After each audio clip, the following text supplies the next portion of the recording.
Alan. Yeah, historic snowstorm blanketing much of the Gulf Coast with record snowfall. Just saw the number 8.8 inches fell in Milton, Florida. Oh my gosh. Yeah, all-time record snowfall That's for Florida. a lot of snow. And parts of Louisiana as well, all across the Gulf Coast.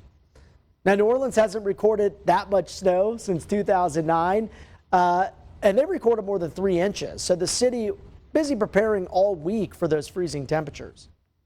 I'm told that this hasn't happened in our city, documented definitely since 1963, but it also has the potential to exceed anywhere from the 1900s.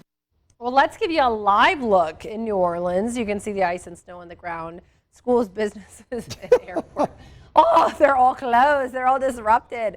You know what's funny? I have a really good girlfriend who lives there. She's in news as well. We met at our first market. Her husband and my husband used to work together, Wisconsin guys. He is out there in shorts. Oh, yeah. I don't even think he has a T-shirt on, and he's like shoveling. Like, that is just, for him, he's in heaven right now. He's enjoying it. There's nothing to shovel from what I saw.